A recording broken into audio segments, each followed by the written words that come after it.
Não, quem já entregou tá tranquilo, né? Quem já entregou, até o prazo foi até o dia 12. A partir de agora a gente vai fazer segundo bimestre. Agora eu vou passar para vocês o vídeo que eu falei sobre o resumo do que a gente vai tratar e em seguida a gente vai começar a discutir já sobre o novo conteúdo, certo?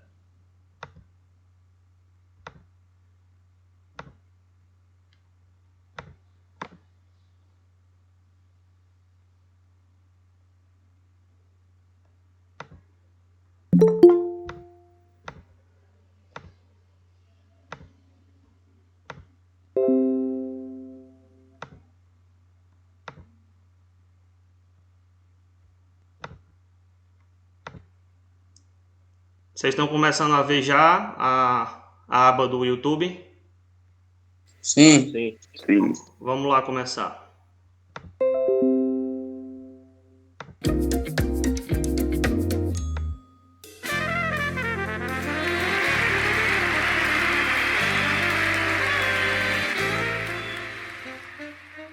Obrigada. Por favor, tomem seus lugares.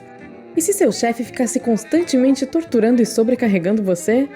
Eu não sei você, mas eu provavelmente iria procurar um novo emprego. E é exatamente isso que um dos nossos convidados está vivendo. Vamos conhecer de perto essa difícil situação. Por favor, recebam o cérebro e o músculo.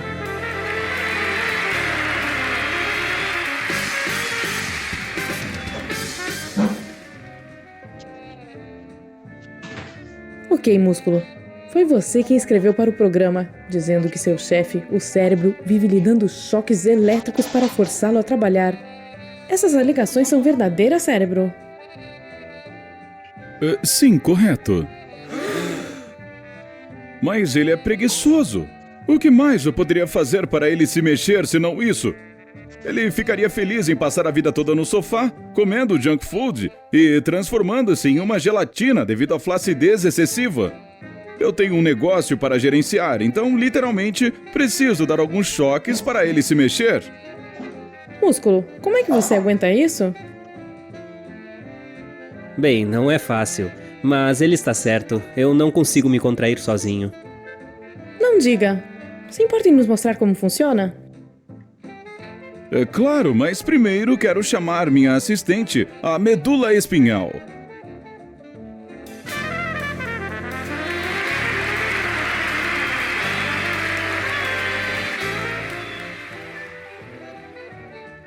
Ok, medula, como sempre fazemos. Agarre o músculo pela mão. Então, eu mando o impulso para a medula espinhal. E ela passa para o músculo. Como todos podem ver, o músculo então se contrai. E observem o que acontece quando libera o impulso. O músculo permanece contraído por algum tempo. É assim que eu o faço trabalhar. Impressionante! E quantos funcionários como músculo você gerencia? Sou responsável por mais de 650 músculos. E nunca os misturo ou confundo. Uau! Como é isso? Meu lobo frontal cria uma imagem de um movimento. Digamos que recebamos um pedido para levantar a perna. O que faço a seguir é descobrir quais músculos precisam de empregados para realizar essa tarefa. Depois disso, a informação chega à minha região motora. De lá, envio impulsos elétricos a todos os músculos que preciso estimular com a ajuda da medula espinhal. Bem, músculo, você deve ser grato ao cérebro. O que você faria sem ele? Ah, mas ele é severo. Eu fico cansado e não consigo me mexer e ele ainda continua me empurrando. Psst, diga isso aos responsáveis pelo departamento de olhos. Aqueles músculos, sim, fazem 10 mil movimentos em 1 hora. E daí? Eu sou mais forte que eles. Perdão, mas o músculo da mandíbula que é forte, não você. Sabia que ele pode fechar a boca com uma força de até 90 quilos nos molares? Você tem a equipe dos sonhos, não é? Mas por que o músculo aqui se sente tão cansado? É deficiência de oxigênio ou acúmulo de ácido lático? Eu até sei uma coisinha ou outra sobre esse assunto. Não mesmo. Bem no fundo do músculo existem túbulos transversais. ou túbulos T, para abreviar. Eles abrigam canais de cálcio, que são como interruptores de liga e desliga. Eles deixam o músculo tenso ou relaxado. Vejam o que acontece quando o músculo se exercita por um tempo. Os canais de cálcio começam a vazar íons de cálcio, e o resultado é o seguinte: primeiro, o acúmulo de íons de cálcio faz com que o músculo queime. Agora, ele está trabalhando fora de sua zona de conforto. Então, quando os íons de cálcio vazam, gera a produção de uma enzima que ataca e danifica o tecido muscular. O músculo sente dor após um treino difícil por causa desse dano. Olympia Blossom, the new floral eau de parfum by Paco Rabanne.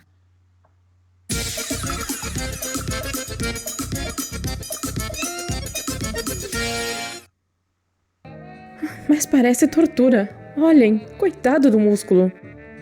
Bem, sim. Ele tem que se esforçar muito. Mas estará bom em 1 ou 2 dias. Além disso, ficará mais forte. Mas não existem outras maneiras? Não, é assim que o processo funciona. Porém, eu sei como fazer isso de uma forma facilitada. Então por que você não... Eu faço o tempo todo. Caso contrário, você ficaria sem energia depois de algumas flexões. Ah, você está dizendo isso só para não parecer mal. Eu não acredito em você. Ok, lhe mostrarei. Muito antes do músculo começar a queimar, sei que o nível de esforço foi atingido. Então eu envio um sinal de desconforto. Isso faz com que ele se sinta exausto. Eu também posso usar truques e não enviar aquele sinal imediatamente. Imagine ele forte. Foco no exercício. Eu tenho objetivos específicos que tornam a motivação para o exercício muito forte. E o músculo executa além do ponto em que ele se sente cansado. Bem assim. Isso é impressionante. Com que frequência você treina, músculo? Todo santo dia. Ele nunca desiste. Ele é um monstro. Se mexer não é se exercitar. Só existe uma maneira de fortalecer o músculo: treiná-lo ao limite com bastante frequência. Quanto mais o músculo for exercitado, ao ponto de ocorrer o vazamento de cálcio, mais resistente ele se torna aos seus efeitos. O fato é que ele logo se adapta e se reconstrói, reparando o dano, ajudando a melhorar não apenas a força, mas também a resistência. Tá, entendi. Ouvi dizer que você tem um músculo na sua equipe que se exercita sem descansar e nunca se cansa. Isso é verdade? Ah, sim, o coração. É nosso funcionário do mês, invicto no departamento de musculação. Ele bombeia cerca de 9,5 litros de sangue sem parar nunca. Ok, vamos conhecê-lo. Venha, pode entrar, coração.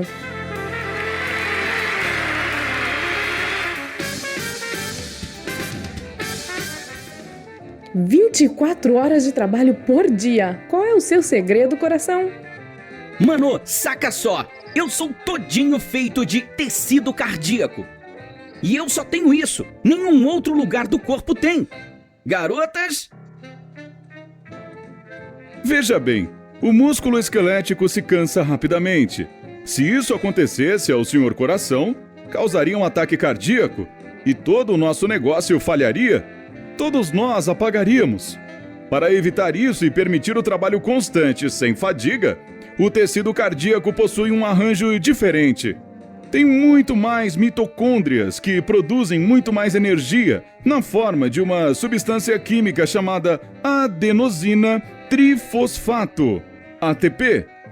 E as mitocôndrias são... Pequenas organelas dentro das células. São a força motriz da célula. Elas convertem glicose em energia. Ter mais das mesmas significa que o coração nunca ficará sem energia em circunstâncias normais.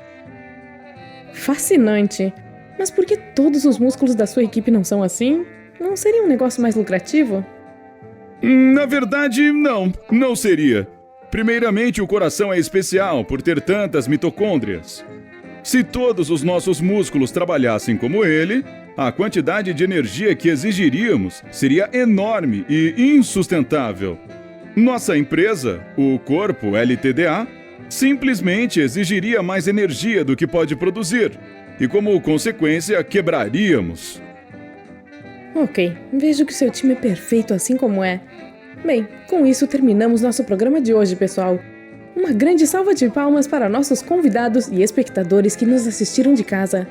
Compartilhe nos comentários se você conhece outras maneiras que podem ajudar seus músculos a fazerem esforço pesado sem se sentirem exaustos e se aprendeu algo novo hoje. Então, esse vídeo aí ele vai mostrar realmente o que a gente vai começar a falar, né? A relação músculo, coração e cérebro, né? Então, ele vai deixar bem claro que durante todo o processo, né, do nosso movimento, o músculo, ele tem um momento em que ele vai descansar, né? Que é quando chega ao que chamamos de fadiga, né? Que é o que o cara explicou lá, daqueles íons de cálcio, que vai chegar aquela enzima, que vai acabar dando aquela sensação de dor, né?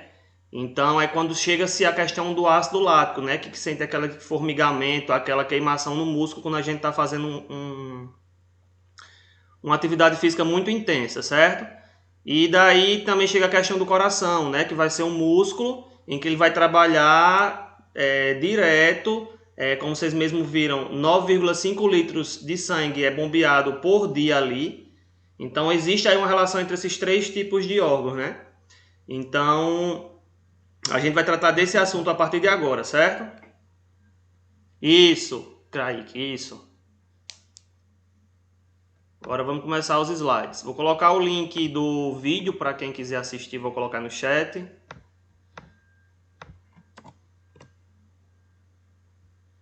E agora eu vou apresentar os slides para vocês.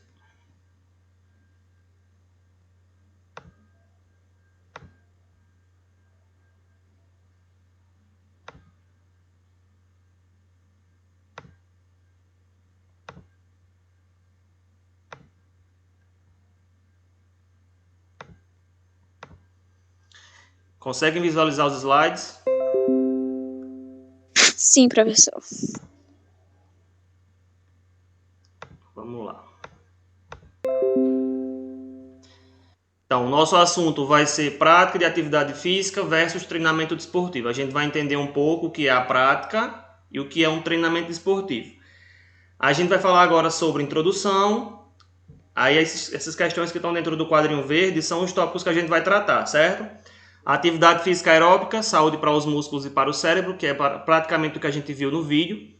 O que é treinamento físico, gastos energéticos, gastos calóricos, benefícios da atividade física aeróbica, o músculo e a atividade física, a importância do alongamento e do fortalecimento muscular, prática regular de atividade física e o músculo e o cérebro uma boa parceria. Então, tudo isso aí vão ser tópicos que a gente vai ver dentro desse conteúdo para a gente poder dar sequência, que logo após essas introduções aí que a gente vai discutir, a gente vai começar a ver assuntos mais específicos. Por exemplo, a diferença de uma atividade física aeróbica para uma atividade física anaeróbica. Por que aeróbico? Por que anaeróbico? Qual a diferença? Então, tudo isso aí a gente vai ter como uma sequência de conteúdo, certo? A gente viu esse vídeo agora. Tá aí também nos slides, coloquei o link lá. E aí a gente vai começar a falar um pouco sobre mais a introdução, certo?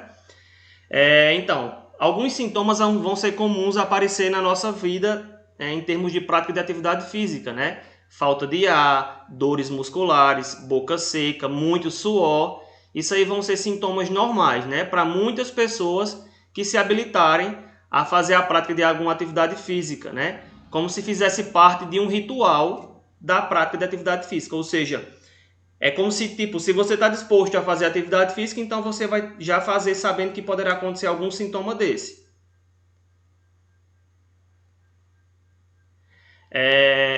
E essa ideia desses sintomas, ela continua bastante difundida, né, entre os estudiosos, né? Porque assim, eles associam a experiência da dor e do questão do desconforto, né? Porque ninguém gosta de sentir dor.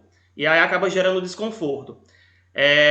Aí eles vão associar essa questão dessa experiência de dor mais a questão do desconforto, para que se tenha uma boa aquisição de um condicionamento físico. Ou seja, é como se para eu ter um bom condicionamento físico, eu tenho que associar que eu vou sentir dor e vai gerar um desconforto. Então, existem estudos que estão amplamente difundidos nessa situação aí, que só vai ter um bom condicionamento físico se você realmente tiver essa experiência de dor mais esse desconforto, né? Então, sem sofrimento, ele não vai ter um benefício, não vai ser só benefício cardiovascular. E a gente tem que entender isso, que o exercício físico ele não vai ser apenas para a questão cardiovascular, né? Ou para ganho de massa muscular, ou para perda de peso, né? Então, eu não vou fazer atividade física apenas para uma dessas funções. Então, eu fazendo atividade física, eu posso estar tendo todas as funções ao mesmo tempo. Posso melhorar o sistema cardiovascular, cardiorrespiratório, como a gente já viu também nesse conteúdo que a gente fez atividades da semana passada. A gente vai estar vendo questão de ganho de massa muscular, né, que é a hipertrofia, os músculos eles vão aumentando pela questão de você estar praticando atividade física.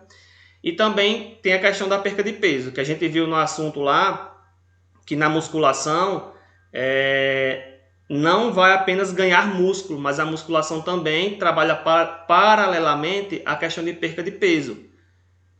Não uma grande perca de peso, mas você sim, querendo ou não, emagrece porque você queima calorias praticando a musculação, certo? Danilo, eu vou disponibilizar os slides sim, mas eu não tenho Classroom, certo? A gente vai colocar, eu disponibilizo para o grupo que eu tenho com os líderes e eles colocam na sala de vocês, no WhatsApp. Isso, correr é uma atividade aeróbica, João Maria. E aí vai auxiliar assim no emagrecimento. E é importante a gente sempre frisar que para se ter um bom resultado em emagrecimento, deve-se ser associado a atividades aeróbicas. O que são atividades aeróbicas? São aquelas que vão envolver grandes grupos musculares. Mas uma dieta uma alimentação balanceada, então a junção dos dois você vai obter um resultado bem melhor do que apenas seguir um ou o outro. As pessoas, aí também tem outra situação, para aquelas pessoas que preferem buscar um objetivo, eu quero emagrecer, eu quero massa muscular. Então, a questão da alimentação, você tem que buscar junto a um profissional da saúde, no caso, um nutricionista. Ele vai lhe indicar a melhor alimentação, seja uma hipercalórica para você engordar, ou hipocalórica para você emagrecer. Então, ela vai indicar a melhor alimentação para você fazer e seguir esse plano associado a uma atividade física para ter resultados mais rápidos, digamos assim. A gente vai chegar a ver nesses slides de hoje quantas calorias eu tenho que gastar para perder 1 quilo, né? Qual a quantidade de calorias? Como também a gente vai ver que vão existir cálculos matemáticos em que a gente vai saber qual a quantidade de calorias que a gente tem que gastar, né? Para o nosso sistema, o nosso organismo funcionar perfeitamente, certo? Então, seguindo a explicação. Então, aí, quando a gente começa a fazer atividade física, então a gente vai ter vários benefícios, como a gente já viu nos outros slides, né? Cardiovascular, cardiorrespiratório, tudo isso. Então, sem dor e sem esse desconforto, a gente não tem como realmente conseguir chegar a um bom condicionamento físico, certo? Mas aí, através dessa situação de dor e desconforto, é o que vai gerar a aversão à prática esportiva, né? As pessoas vão deixar de fazer atividade física e elas acabam se tornando sedentárias, porque ninguém quer sentir dor, como eu já mencionei, e ninguém quer ter desconforto. Então, por esse motivo, as pessoas acabam, não vou fazer isso, não gosto de fazer atividade física, não gosto de jogar bola. Então, acaba gerando as pessoas aí para uma questão de sedentarismo, né? Mas aí existe uma grande diferença entre a prática de atividade física e o treinamento desportivo, né? Existe aí uma diferença, que é o assunto que a gente vai bater na tecla aí. No treinamento desportivo, a preparação ela não está voltada apenas para a saúde, né? Então, ela além disso vai visar principalmente a prática esportiva competitiva, né? Ou seja, as pessoas que no caso, por exemplo, poderia ser essa imagem da direita aí embaixo. Ela poderia ser um treinamento desportivo, porque a pessoa vai fazer treinamentos específicos em busca de resultados, em busca de medalha, de recordes. Então é onde vai ser o objetivo dela final, no treinamento desportivo. Já a atividade, no caso a prática de atividade física, que vai ser a imagem da esquerda no slide, é mais a questão aí em busca de saúde. Não tem uma competitividade, não tem busca de medalha, de bater recordes, enfim.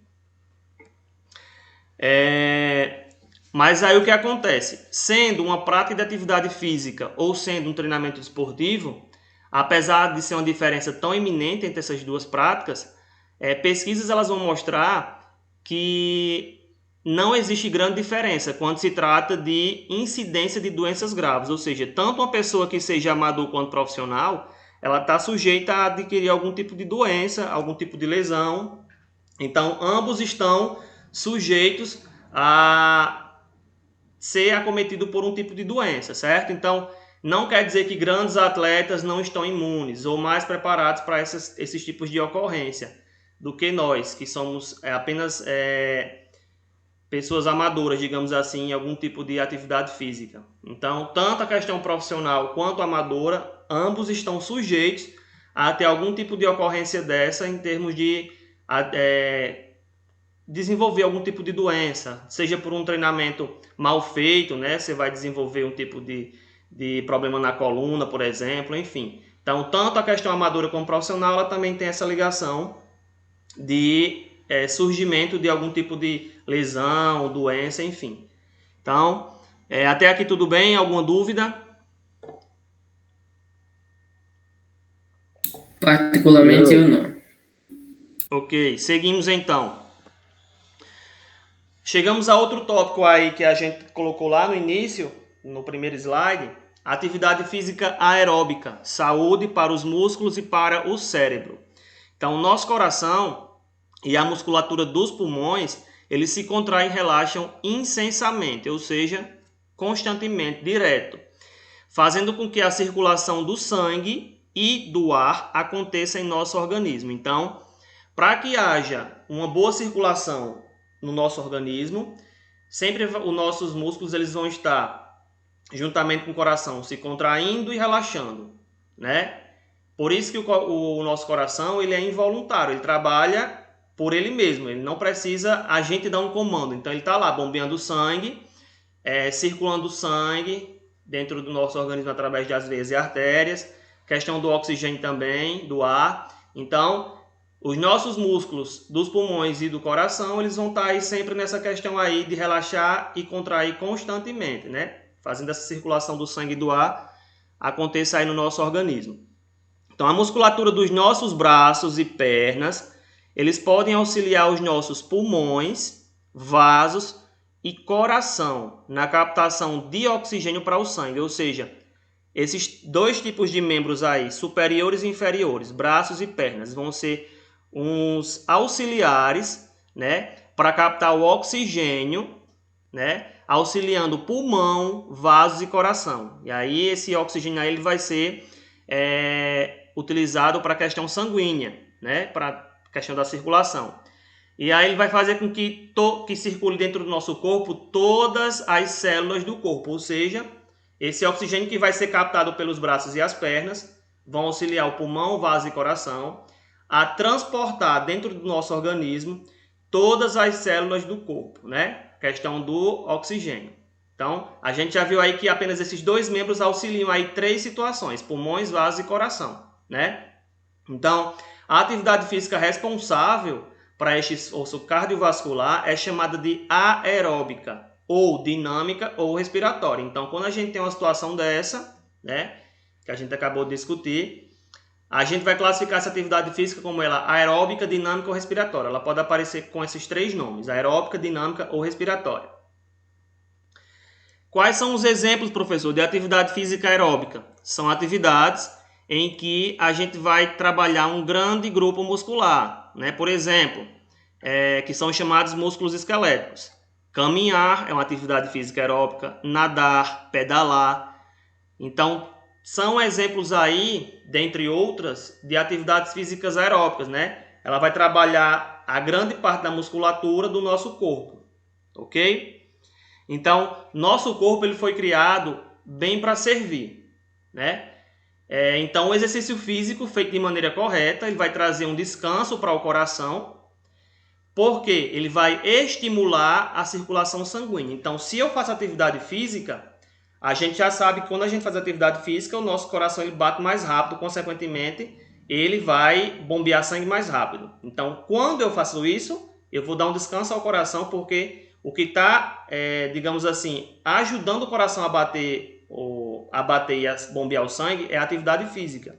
Mas se eu não faço atividade física, eu sou sedentário, o coração ele não vai ter estímulo nenhum para bater mais rápido. Então ele vai bater naquele ritmo ou até mais lento.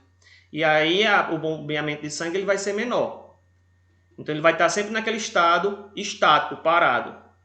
Então, quando se faz atividade física, há esse estímulo na circulação sanguínea e o descanso para o coração, certo? Até aqui, alguma dúvida? Não. Seguimos então. Chegamos então aí numa definição do que seria treinamento físico, certo? Definição, e a gente vai começar a entender como é que a gente pode ver uma atividade física. Então, o que é treinamento físico, né? Então, as sessões de treinamento físico são práticas regulares de atividades físicas que nos ajudam a manter ou melhorar nossa capacidade de fazer determinadas tarefas.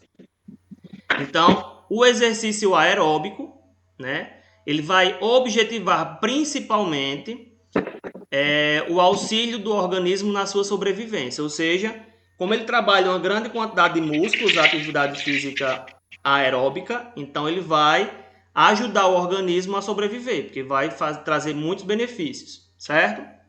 Então, alguns fatores, eles são importantes quando pensamos no treinamento físico. Quais são eles? Tempo de duração, a intensidade, a frequência, os gastos energéticos. Então, tudo isso aí são fatores que vão influenciar no treinamento físico, né? Que são fatores importantes. Aí eu trouxe um exemplo para a gente começar a entender melhor. Então, existe uma pessoa que ela corre 7 km em um período de 1 hora. A intensidade da sessão ou velocidade, ela será igual a 7 km por hora. Então, a frequência será o número de vezes que repetimos esta sessão por semana. Então, digamos que a gente tem esse exemplo aí, agora a gente vai destrinchar, saber o que realmente é cada um.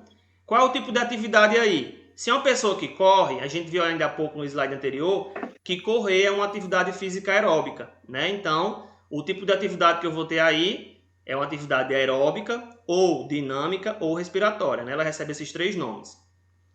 Isso mesmo, Ana Laurentino. A gente fechando o punho da mão, a gente consegue ter uma noção de qual é o tamanho do nosso coração.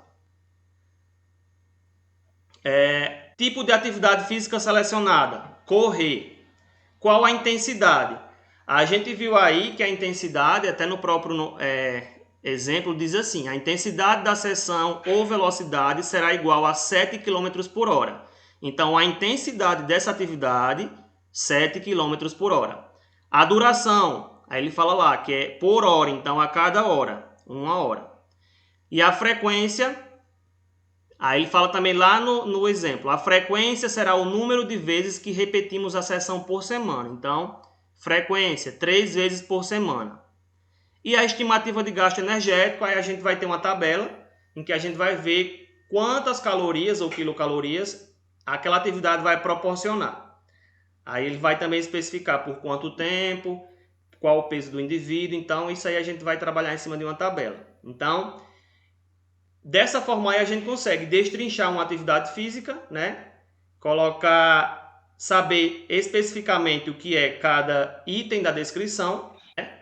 O tipo de atividade, qual a atividade física que foi selecionada, o que é a intensidade ou como saber a intensidade, a duração, a frequência e a estimativa do gasto energético.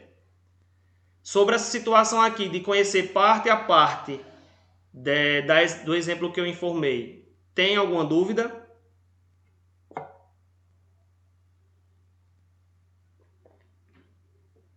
Existe alguma dúvida nessa questão da explicação que eu passei agora?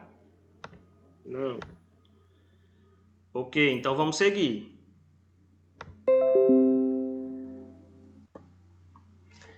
Então a gente chega agora nos gastos energéticos, né? Que aquele foi aquele. Oi. Tipo, tem gente que faz academia e tal, aí treina, aí não sente dor, já é acostumado com a dor e tal. Aí quando elas param por um tempo e quando voltam, aí tipo, elas começam a ficar todo dolorido e tal. Que acontece isso? Então, é aquela mesma situação que a gente viu lá no vídeo. Quando você se submete a uma atividade física com alta intensidade, vai gerar aquele desconforto, né? Aquela questão da liberação dos íons de cálcio, vem uma enzima, vai tentar destruir aquelas moléculas de cálcio e vai gerar a fadiga, a dor muscular. E isso, geral, acontece por questão da intensidade da atividade. Então, se seu corpo está acostumado àquilo, por isso que na musculação, de acordo com o que você vai treinando, você vai mexendo com peso, a tendência é que você sempre vá forçando, digamos, semanalmente, você aumente 1 kg ou 2 quilos, para que seu corpo ele não se acostume com aquela quantidade de peso. A gente se acostuma com todas as situações, então o corpo é do mesmo jeito. Então, se você é acostumado a colocar, por exemplo, 20 quilos num agachamento e vai ficar só naqueles 20 quilos por muito tempo, vai chegar um momento que o corpo não vai sentir mais nada de dor, porque já se acostumou e você chegou àquela questão de se adaptar àquele peso. Mas no momento em que você começa a aumentar a sua carga, né, a sua intensidade, você vai ficando, digamos assim, mais resistente, você vai ganhando mais resistência e mais força. Então, se você aumentar a carga, você vai começar a sentir o trabalho muscular, né? Essa questão da queimação no músculo, a fadiga. Aí, quando você para, então, assim, para ganhar força, massa muscular, é um processo gradativo, você vai cerca de 90 dias para você ver um resultado positivo em você. Só que, assim, pelo fato de você se ver todo dia no espelho, digamos assim, você nunca vai ver esse resultado rápido. Mas pessoas de fora, né, que veem você, vão começar a perceber. Você está começando a ficar mais forte. Mas você, pelo fato de se ver todo dia no espelho, você só vai ver isso com 90 dias. Então, se você está treinando, a tendência é que você vá hipertrofiar, né, ganhar mais massa muscular. Quando você para, a tendência é que você perca, né, porque você não está mais estimulando o músculo a crescer. O músculo ele parou de receber aquele estímulo. Então, por esse motivo, vai fazer o quê? Você vai emagrecer, vai perder massa muscular. E quando você decidir voltar... Senhor, Oi? eu tenho uma dúvida. Foi tipo assim, a gente faz exercício, deixa o nosso corpo, vamos dizer assim, do jeito que eu queria. Sim. Aí se eu parar, por que eu perco? Porque o meu corpo não consegue ficar do mesmo jeito. Entendeu? Que eu parei. Deu pra entender? Entendi. É isso que eu estou explicando agora. Imaginem que, lá do desenho que a gente viu no início da aula, o cérebro ele joga impulsos elétricos para o músculo se contrair e relaxar. Então, para que o músculo contraia e relaxe, ele tem que ter um estímulo que é o estímulo elétrico que vem do cérebro. E vamos fazer a associação assim. E aí o músculo vai trabalhar e vai ficar forte e tudo mais. Se eu não tenho esse estímulo, a tendência é que o músculo ele não tende a crescer. Então, se eu treinei, fiquei lá com o corpo que eu queria, não vou mais fazer atividade física, não vou fazer mais academia, eu acho que vou ficar dessa forma pro resto da vida. Não fica. Pelo fato de você não estar continuando estimulando o seu músculo a permanecer ou a crescer, você vai ter uma atrofia muscular. Você vai começar a perder massa muscular e vai começar a ganhar a gordura que a gente não quer, né? Então, há aí uma troca. Sai massa muscular, entra massa gorda. E daí você vai diminuir a sua musculatura, né? Circunferências de músculos, de braço, de perna. E você vai começar a ver questões de aparecimento de gordura, principalmente na região abdominal. Então, se não tem um estímulo mais para o músculo ficar ou aumentar, aí a tendência é que ele diminua. Então, sempre para que você permaneça com o corpo que você quer ou queira chegar a um nível que você ainda não chegou, é necessário o treinamento físico e o estímulo ao músculo. Se não tiver isso, você não sai do lugar, a não ser se for para trás, né? Atrofiar, né? Perder a musculatura. Deu para entender mais ou menos? Deu sim. Então, aquelas pessoas que não fazem atividade física, a tendência é que aconteça isso, atrofiação muscular. Um exemplo bem prático.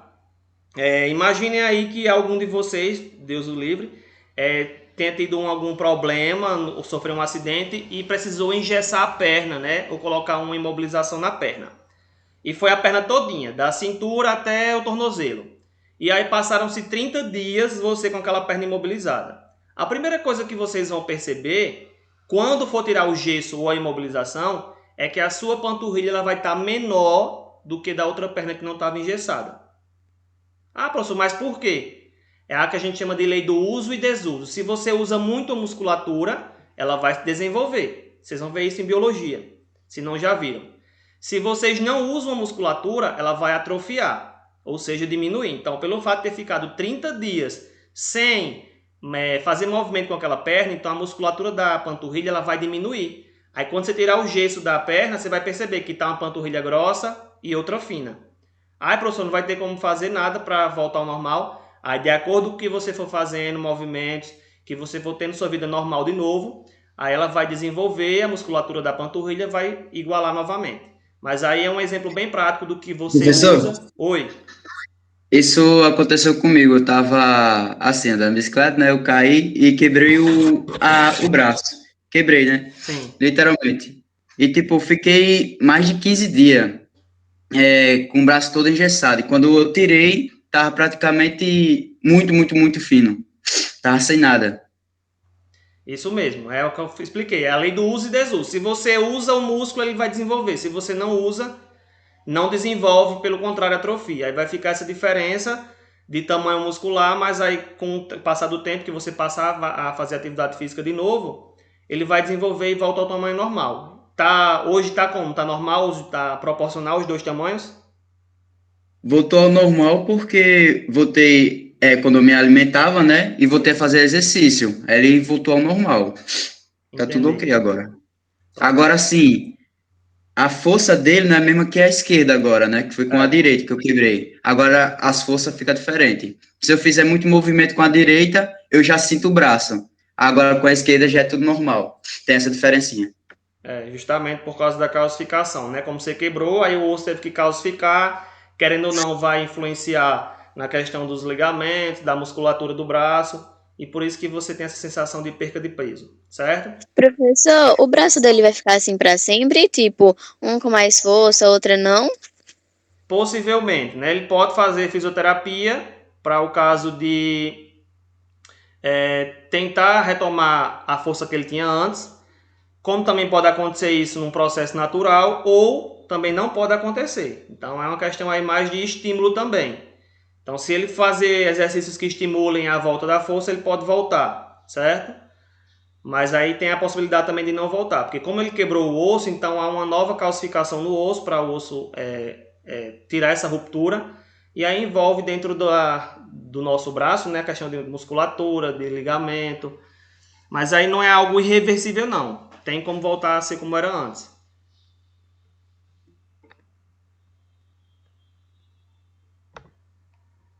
Bem, já são 9h30. Eu vou disponibilizar o link aqui no chat da nossa frequência de hoje. A gente vai parar por aqui em gasto energético para continuar na próxima aula, certo? Alguma outra dúvida da aula de hoje? Não. Professor, Oi. Tipo, teve uma vez que eu tava andando de bicicleta, aí eu fui descer a calçada, aí, tipo, eu dei um jeito, aí o guidão da bicicleta bateu na minha boca do estômago, aí eu fiquei sem fôlego. Aí o senhor sabe por que acontece? Então, possivelmente, a batida do guidão, ela pode ter, pelo fato de ter sido uma batida tão forte, ela pode ter, digamos assim, imprensado os órgãos do nosso organismo, né? Do seu organismo aí. E aí, com esse choque, ele pode ter afetado aí parte do pulmão na batida. Porém, isso é momentâneo. Eu acho que depois de algum tempo você voltou a não sentir mais isso, né? Sim. É só questão do impacto mesmo. É igual, por exemplo, se você levar um soco na barriga. Se você levar um soco na barriga, então você vai sentir essa mesma situação. Porque existe aquele impacto contra os órgãos que estão ali. Então a gente sabe que dentro do nosso estômago, ali naquela região, são vários órgãos próximos ao outro. Então, sofrendo uma lesão, uma pancada em algum deles, vai afetar os demais que estão na região. porque é como se você fosse comprimir o espaço deles, né? Diminuir. E aí você vai acabar ficando aí sentindo essa sensação de falta de ar ou de dor. É justamente por causa disso. Professor, tem uma menina no chat, eu acho que é Letícia, ela disse que torceu o pé e perguntou um negócio ao senhor. O senhor pode olhar? Deixa eu olhar aqui, que tem um monte de gente falando. Letícia. Professor, sexta-feira eu torci meu pé, porém desde lá eu não sinto dor alguma. Porém ele incha muito, desde lá. O senhor aconselha o quê? Ficar em casa, mesmo dando compressa, mas não desinchando? Ou ir ao hospital bater um raio-x para ver se tem algo errado? Então, Letícia, o certo é você procurar o hospital, né? Para ver o raio-x, para ver a lesão da gravidade. Porque já aconteceu comigo de eu ter torcido o meu tornozelo, achando que não seria nada, e eu comecei a ter vida normal, né? Só vi que ficou inchado, né? Que é aquela luxação, aquela região fica inchada, roxa, avermelhada. E achava que ia desinchar, porém eu continuei andando normal e acabou o quê? Quebrando em vez de apenas ter torcido. Então, a questão de você continuar com o pé, com o seu tornozelo aí, o seu pé torcido, e você continuar fixando ele no chão para andar, você pode acabar agravando e quebrando, como foi o meu caso. Aí eu tive que usar uma bota de gesso durante 30 dias. Então, eu aconselho você a procurar o hospital, vai fazer um raio-x, ou vai ser avaliado por um ortopedista, para ver se realmente vai ser a questão só de imobilizar, passar compressa de gelo, anti-inflamatório, ou se vai ter que ter um procedimento mais específico se for constatado uma quebra. Mas é melhor você ir ao hospital mesmo. Professor, quem assinou pode sair? Pronto, pode sair sim. Valeu, viu, pessoal? Professor. Oi. Valeu. Tem uma observação aqui. Eu gostei, assim, dessa aula agora, que falou sobre músculo, essas coisas, porque antes da quarentena e no início da quarentena eu fazia muito exercício, sabe? E, tipo, o meu corpo era, vamos supor, muito forte. Sim. Por causa dos exercícios, era forte, eu cicatrizava as coisas rápido, me curava rápido, minha respiração era muito boa. E, tipo, depois que eu parei, eu notei que meu corpo ficou fraco demais, tipo, muito fraco. Minha respiração, se eu botar uma máscara, ficar 10 minutos com a máscara, eu já fico, tenho que tirar, porque senão eu já fico falta de ar. Aí, tipo assim, eu gostei dessa aula aqui, porque hoje eu vou voltar a correr. Correr não, andar, né, porque senão eu desmaio. Sim. E a nada também, porque é uma coisa que eu gosto muito. Você tem alguma dica para mim? Voltar gradativamente, certo? Como você mesmo viu, o seu ritmo não é mais o mesmo, né? Você não tem mais ritmo, você não tem mais, digamos que um bom condicionamento para fazer o que você fazia antes, né? Que você falou que gostava de fazer, tinha uma boa resistência e tal, mas voltar gradativo, né? Como assim, professor? Aos poucos, até como você falou. Se você tentar forçar muito, você vai acabar passando mal. Vai dar ânsia de vômito, você vai começar a ter pressão baixa, aí vai ter que deitar lá no chão, erguer as pernas para oxigenar mais rápido o cérebro. Então você vai ter que ir aos poucos. Comece a caminhar, se sentir mais firmeza, dá uma corrida leve. Depois começa a aumentar gradativamente a questão das corridas com intensidade. Então, sendo aos poucos, você vai conseguir repor o seu condicionamento físico, né? Mas é coisa gradativa. Se você for fazer isso agora achando que está igual como estava antes, você vai passar mal. Aí é bom que você já tenha essa ciência aí de que tem que ir aos poucos. Então você vai caminhando, vai acelerando a caminhada, depois você já incrementa uma corrida moderada, não tão alta a intensidade, e aí daqui a pouco, uns 30 a 60 dias, você já está normal de novo com o ritmo que você tinha antes. Tá bom, obrigado. Valeu. Alguém mais? Alguma dúvida?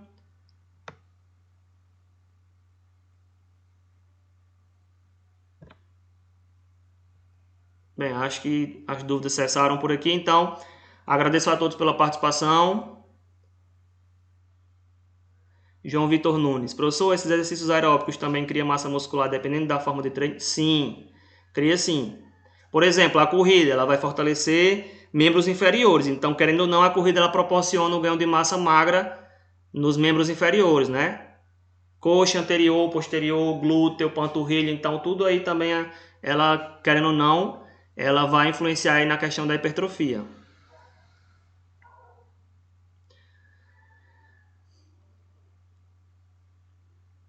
É aquela situação, João Vitor. Se você estimula a musculatura, ela tende a crescer. Se você não estimula, ou ela fica no mesmo lugar estática, ou então ela vai atrofiar.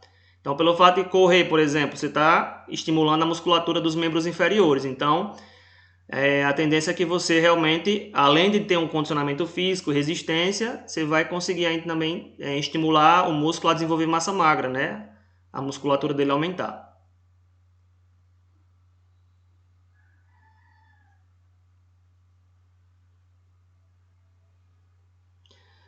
Pronto, então beleza, pessoal. Bom resto de aula para vocês.